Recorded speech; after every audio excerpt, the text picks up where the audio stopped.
Hello everyone. So we have a very interesting conversation going to happen today with uh, one power couple, Rajasilpi and Baishali, right? Both of them are from IIM Bangalore, and they have started their journey together in Maruti Suzuki, and now then they did their MBA also together in one of the most premium business schools in India from IIM Bangalore, and now they have joined their respective jobs. So whatever we are going to learn today is not just from the perspective of what career did they do, what did they do in their career, the challenges and where they are today, but we will also try to find out how do they take their decision at home. Do they apply any MBA framework for that also? So we are also trying to understand that also, so that we have some more insights. So first of all, thank you so much both of you for joining in, and great to see you again. Maybe what we can do is, you guys first maybe can give a brief introduction of yourself. What was your career? How did it evolve? And what right now you're doing, right? And then we will pick it up from there, and we'll continue the discussion. Sure. Thank you, Alok, for giving this opportunity to be part of this podcast. Very happy to share our thoughts. I go first. I'm Vaishali. I was born and brought up in a small town in Odisha.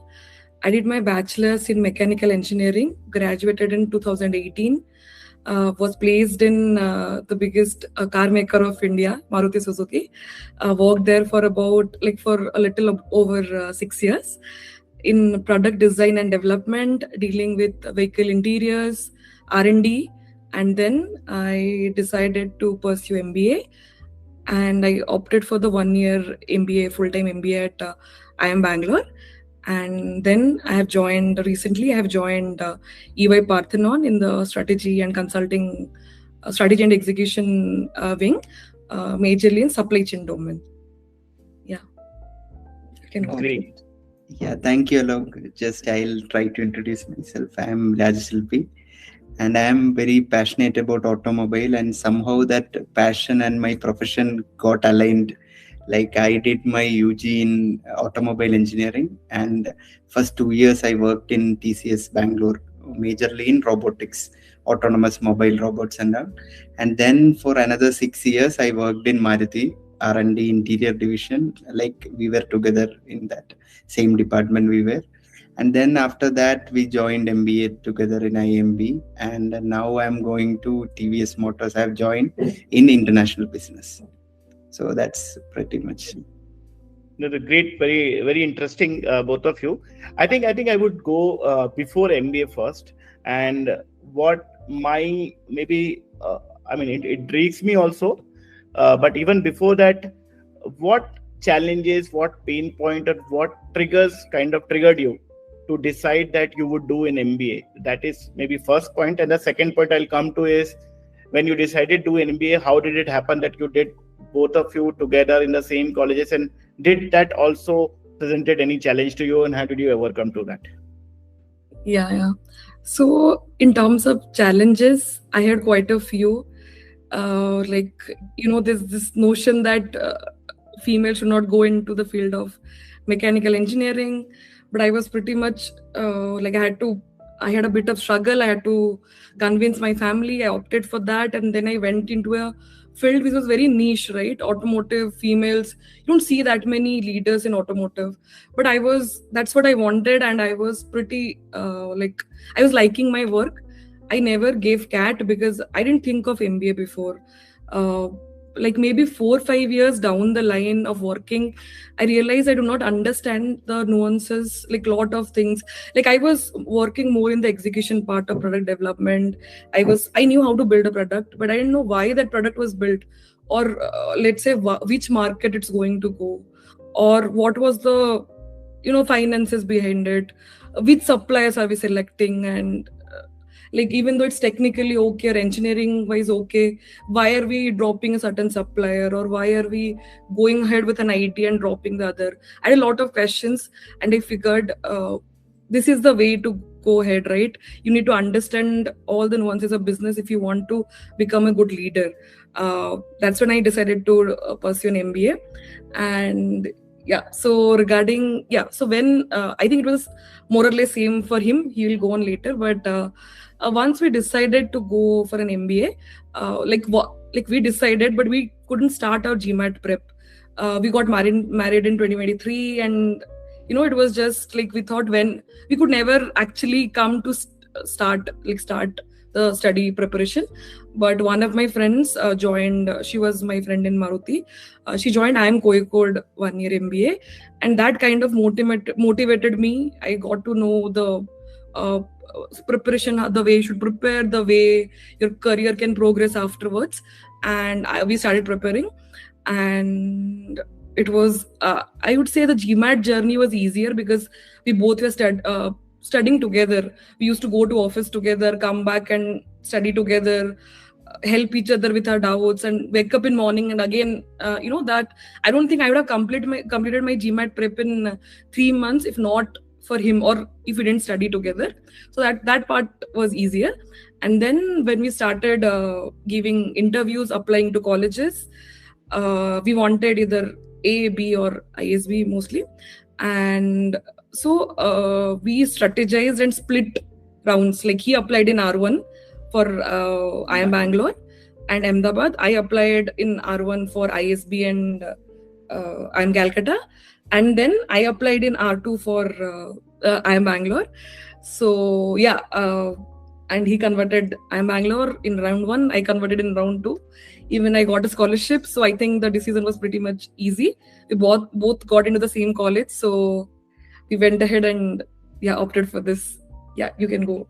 Yeah, more or less same, like journey was same, so it's same. But I feel one challenge, like for me, the basic challenge is to identify the challenge. Once you define the problem, then it's much easier to crack it. So identifying the challenge, if I see in professional front, like if you see from blue collar job to C-suite people, there are hardworking people, but the impact is what makes it different.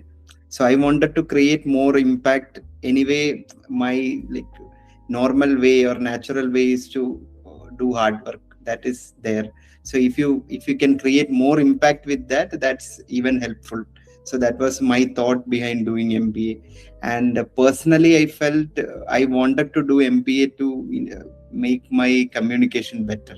In the sense, like I'm an introvert, so it's very difficult to go somewhere and talk your mind out. That shell, It's very difficult. So MBA was a very good platform for that, because you have to do it and people will support you. So that was personally, I feel that was very helpful for me. And career journeys or preparation and everything was same. And like she told, it's like when you both are doing together, so if one person is down, the other person will motivate, so your prep will go on. So that helped us a lot. Yes. No, makes sense. And I think I mean, since you said that you're introvert, I am very happy that you come here and you're talking to us.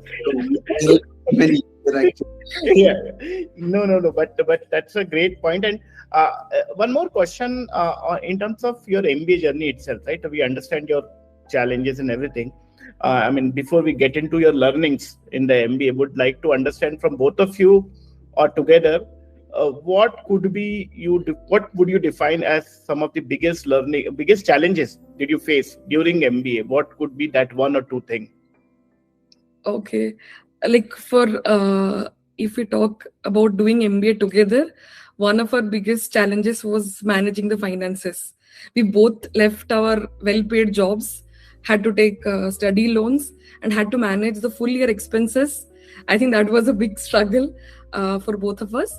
And let's say, since we both were, fully involved in this program, we couldn't. This 1 year, we kind of sort of couldn't focus on other things like family, or let's say couldn't attend weddings of our friends. There are a lot of things which we missed in personally. I think in terms of learnings and otherwise, it was better that I had MBA can get very can take a toll on your mental health and all because of the pressure. So it was very good that I had someone with me. We could study together. We were part of all study groups together. We could even project groups wherever possible we tried to do together. Also case preps we did together. So I think that part was easy. Just the personal portion got affected a bit, but we were almost caught up with that. Yeah, like she mentioned, I feel main challenge was the decision itself, like going together. That was the biggest decision because the risk was more. Like it's like both of us are well settled and having a good job, which is like kind of life is going good, and suddenly you are changing it. And even our families, they were supportive, but they were having their own doubts. Like they were confused, they were not aware of how it will go and all. So even we didn't know actually, but we tried. We thought anyway we'll give it a try. So that was the most challenging thing actually. And there's some, like, we both are from core backgrounds, right? We had no idea of business whatsoever. So I think that was also a challenge for us. We didn't know whether we'll be able to cope up with the academics, with placements, like what will happen, because with tech advancement, we had very less, almost near to zero tech experience. So that was also a major doubt, but we went ahead with it, and I think it all worked out. Yeah. No. I think one insight which I had is all the major decision which you take in life is leap of faith, right? I mean, small decision you can always quantify, you can compare and do that. Yeah. But you think about everything which you have done in the past, which is big in nature, and it somewhere you find out, it is very difficult to analyze it, and it's just a leap of faith, and that is what actually makes who you are, right? That judgment and everything. So that's a very interesting point you raised. Coming down to the outcome, right? The transformation from MBA, and definitely there are so much things to learn and everything. Hence, I would focus more on any specific learning, any specific course, or any specific activity or professor, both of you separately or together, which you think kind of changed the way you think or the way you operate or the way who you are. Okay, so I'll tell that. Like, I guess for both of us, it's same. Like 2 professors, I feel it was very good to have, or like it's like a game changer, or that your way of thinking will get changed. One is like our strategy professor, Srinivasan R, and product strategy and management, Ramesh Venkateswaran. So both of them, they are the ultimate in their fields, and every word they tell, it was making sense, and it's different. Maybe it's very simple, which we can think of, but we'll never think unless they tell. So even while working also, you can get a different perspective from that, because strategy is a very difficult subject to teach. You have to learn, but teaching is very difficult. But they did a very good job in that. So it was very useful for us. And that's, I guess, for her also, it's... Yeah, I remember first class, I walk into the MBA classroom. Professor Srini comes and questions us about CCD. Our first case was CCD case. Like, I was amazed. Like, I read the case, but I couldn't think of what all he was speaking. I thought he'll get better with class. Every class he will come with something new. It was eye-opening in every sense. I absolutely loved the class. And one more subject I'd add is supply chain by Professor Sapra, Amar Sapra. That was also an amazing elective which we took. And I think the current role I'm in, it's supply chain management, right? The interview I cracked was because of that. I would say it's 100% because of that. I applied my class learnings and I could answer all cases with confidence and common sense. I didn't have to stick to frameworks as such. So yeah, I think these two have been great. So say anything specific, maybe any like you mentioned CCD, but any memorable learning or concept or case or story which kind of transform you the way you work now or the way you think now? So like if I see my case, like we are from R&D, so more of like we focus more on the product. Like we had that product obsession. When you design something, it's about how good you can make. But I guess from MBA, what I learned is it's more about the customer obsession. So that change was one good thing. I feel what changed from the way I thought and now how I think. And for that also, if we see particularly in any subject, if I see like in PSM, there was a model called Kano model.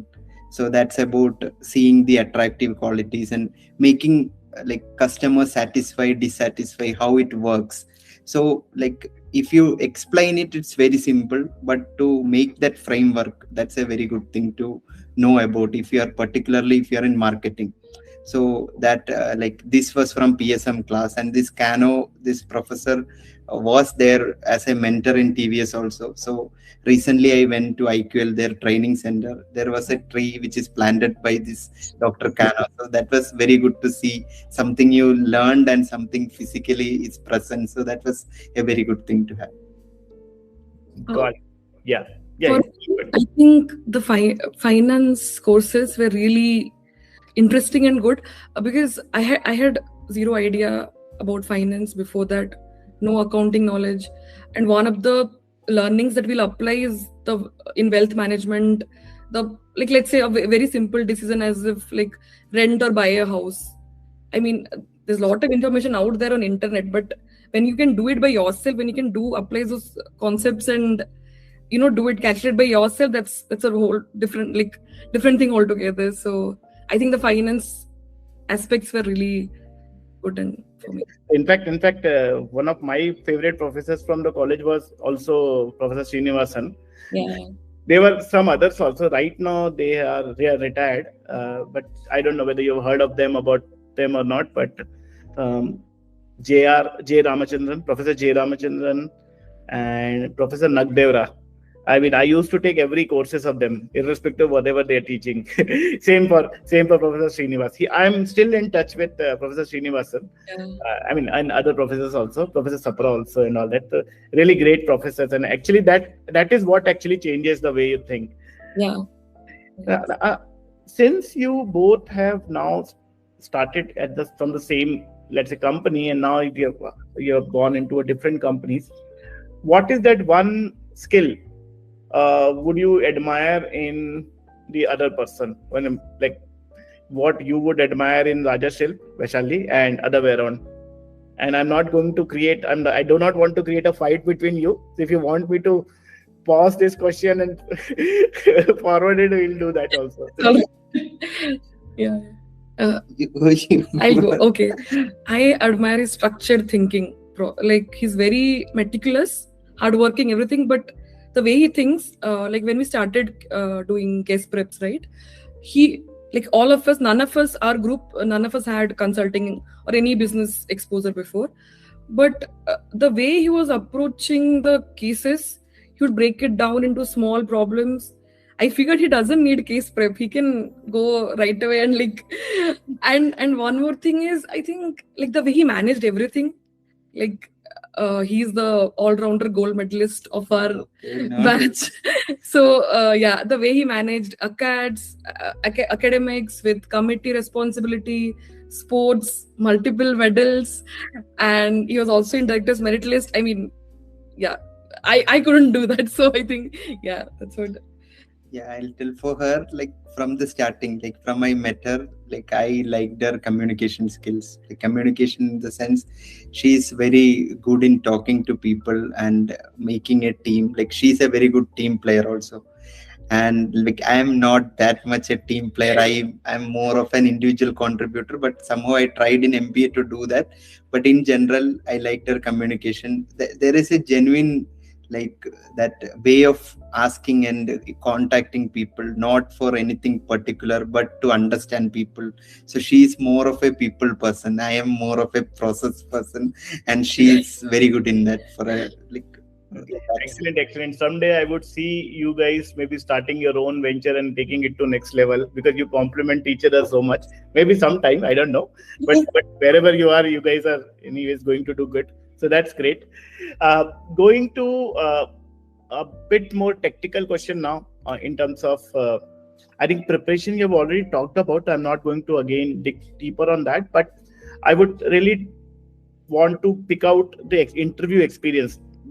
What kind of questions, or any interesting question, or any tough question, or any challenging question what you asked, any interesting story about it, which you may want to share.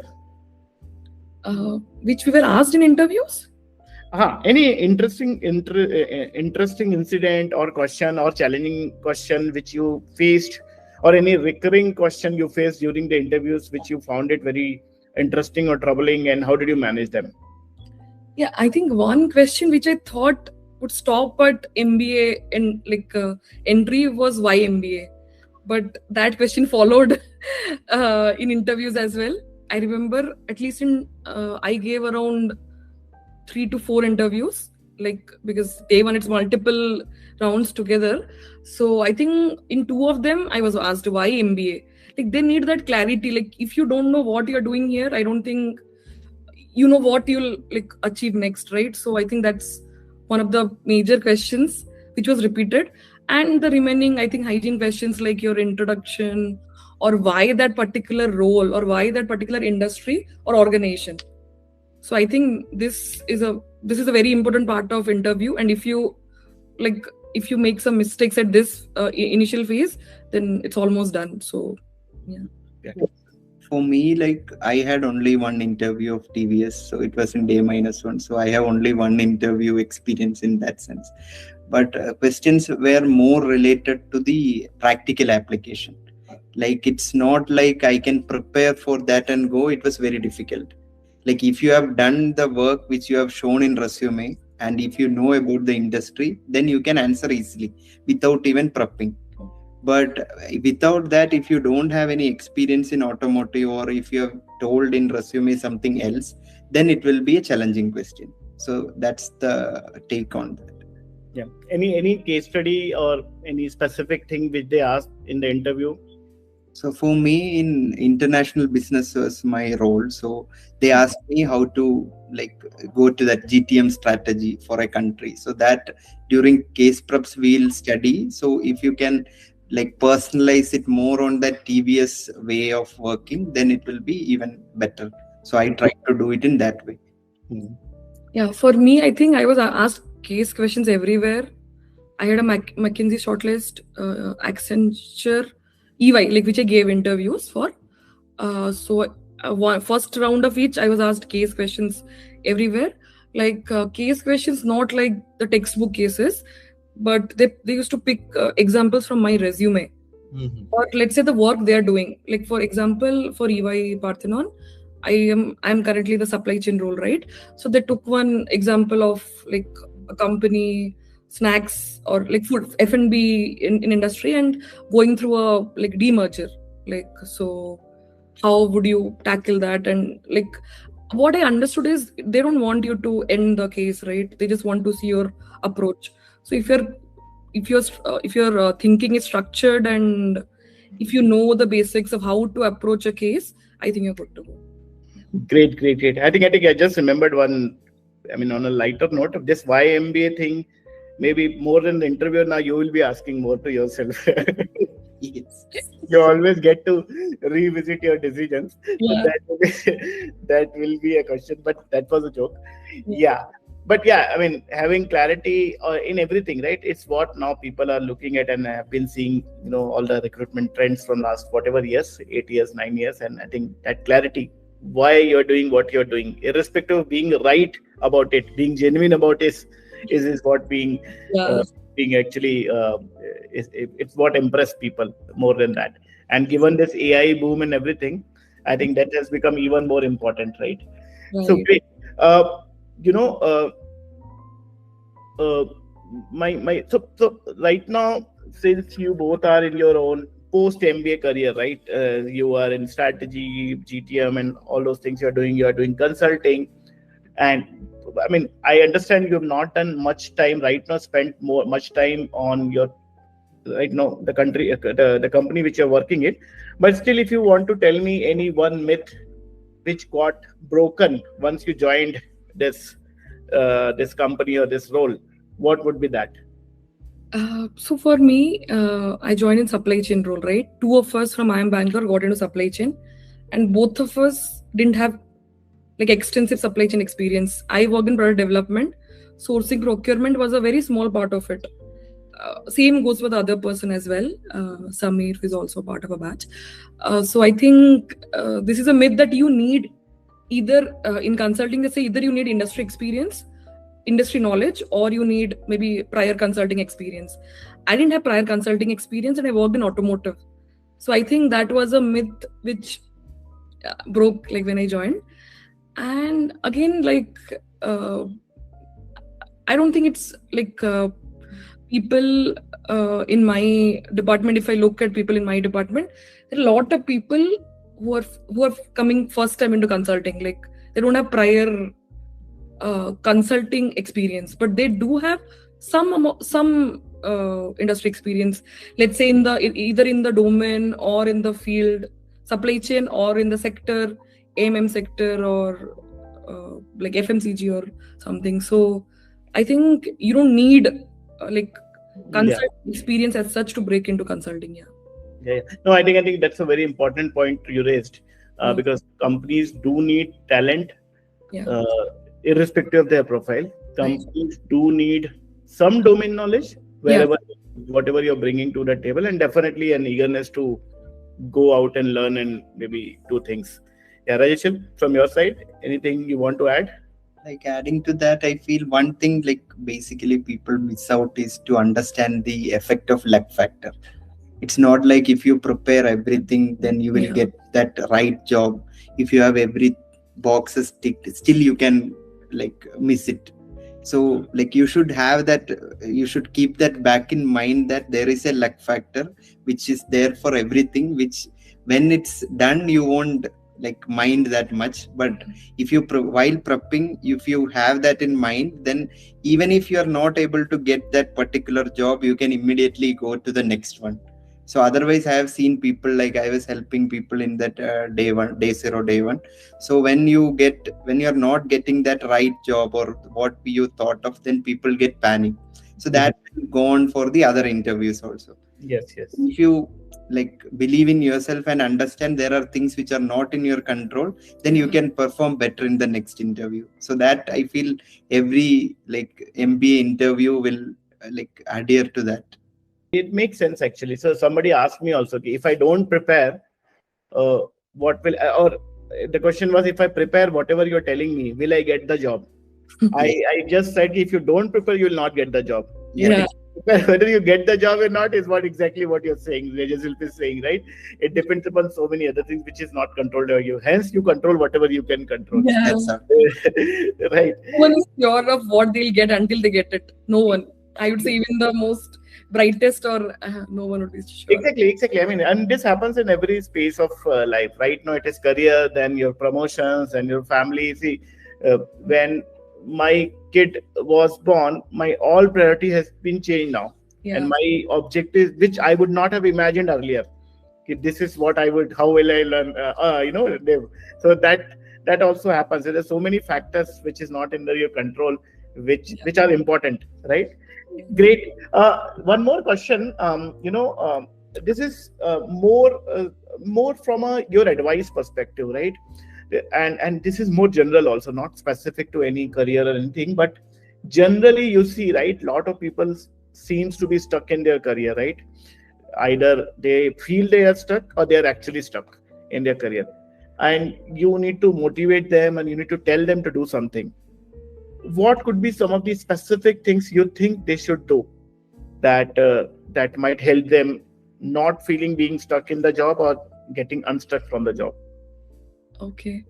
I think it's very important that you enjoy your work, right?